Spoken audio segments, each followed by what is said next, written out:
Hey, Dr. T. Yes, Dr. T. No, I'm just Nate. Just Nate. Just your baby daddy. All right, look. We have to tell people why the League of Extraordinary Parents matters, and perhaps we should start by telling them how it came about. So it came about when you saw the. Sexy woman walking around No, campus. it wasn't. Okay. It wasn't that. It wasn't that. Let's move right, past all that right, one. all right. When you saw the what on the counter?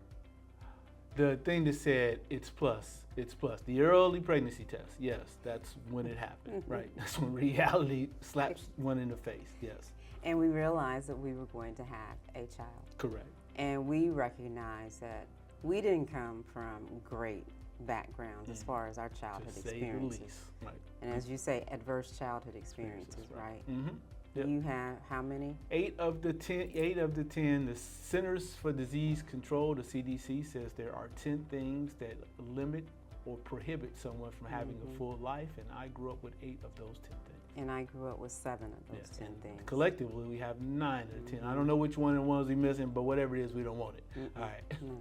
But we wanted to make sure our son or daughter, because at that time we didn't know which one we were having, had a better life than we did. That is correct. And you took me to see The Lion King, and that sort of, And you cried like a baby. and I still do, and that sort of gave us insight on how to parent, right? And so so then finishing law school, finding out that I didn't have a job. One of my aces was related to my relationship with my father, and not wanting to replicate or duplicate that. And then suddenly I'm unemployed, and I'm like, what am I supposed to do? Unemployed with a child on the way. With a child on the way, and a wife who I can't take care of. So the thing was, how did I get here? I thought I did everything they asked me to do. I went to law school and realized that while I'd gone to law school, which is a good school, wasn't a great school, wasn't a good enough school that people said the name of the school before they said my name. And so I thought, what school would that be? And immediately thought of Harvard. And back in those days, we had to actually write for an application to Harvard because we decided that we wanted to look at what Harvard was looking for in an applicant. Correct. So you fill out the little card, the little perforated card, and you put a postage stamp on it, you mail it, and weeks later, boys and girls, there's no email, you get an application, and you read through the application, and immediately we're just thinking about the academic requirements of Harvard, like the grades you need to have and the test scores you need to have. Yeah, that was an automatic, Right. yeah. But embedded in an application were 2 other, I don't know, amazingly important things that create the template. The second thing was that Harvard in 1994 were asking for people who were world citizens. And the third thing they were asking for were people who care for something greater than themselves. So we had these 3 things we figured out that would be part of this child's template. We had what we call today intellectual ambition, global and cultural competency, and humanitarian drive.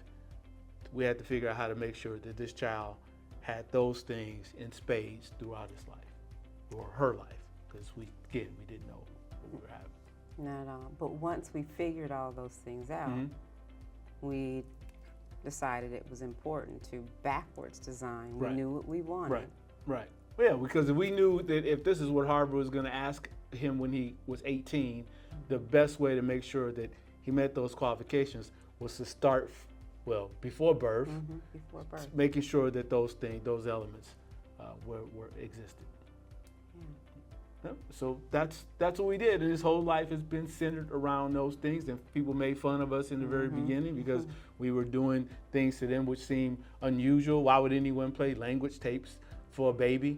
I don't know, because brain science said this is what you do. Language tapes for a baby in the womb. In the uterus, yes. And then when the baby was here, to have big picture books and read and spend so much time and spend a couple $1,000s or more on your first computer that wasn't your computer, was a computer for a baby's first birthday. So yes, oddly the child today has a PhD in electrical and computer engineering, so that kind of makes sense. But yeah, that's the template, and the template has allowed us to guide him in every moment in his life, every aspect. We've always thought about the template. Is he intellectually ambitious? Is he globally and culturally competent? does he care about something greater than themselves? And going back to the reason why we founded the League for Extraordinary Parents, or of Extraordinary Parents, is in part because we often heard people say, he's an outlier. Correct. Statistical anomaly. He's a kid of privilege. You look at you. You're Dr. Turner. Look at you. You're just Nate. No. Look at you. You're Nate a lawyer. with a law degree. You're a lawyer. You have a master's in history and theology. Like, they look at all of this stuff and they make assumptions about who we are now without having any clue about who we were 30, 40 years ago. And so, yeah, it's important to remind people where we started. We started with absolutely nothing, right? Our first apartment. Drug dealer living above us. That's our collective, that's our second apartment. Our first apartment is the place where the cat urine, we couldn't get out the carpet. And the child had the best furniture. We didn't have any new furniture. We had hodgepodge stuff. Right. So the child had the best of everything. We didn't have much of anything. And even our first home, near the highway, they chopped down the trees, and all we heard was trucks. And you couldn't open the windows. So yes, it wasn't easy. We were able to get him in a school, because getting him into the school gave us, well, we can't say that anymore. It gave us some affirmative opportunity. How about that? That it would cost us less to send them to school than it did for child care. Well, and let's be honest, we got a lot of financial aid. We did get financial, absolutely. Yep. So we didn't have, there was no silver spoon. No. We didn't really, I would say, maybe not didn't have a spork. You know that thing was a fork and a spoon? We probably didn't have that. Okay, so let's go back to why we found it. So we started it because families would ask us, is what you did for your son something you can do for more than one child? And actually, in my case specifically, I've had very wealthy families ask me, would I be interested in raising their child?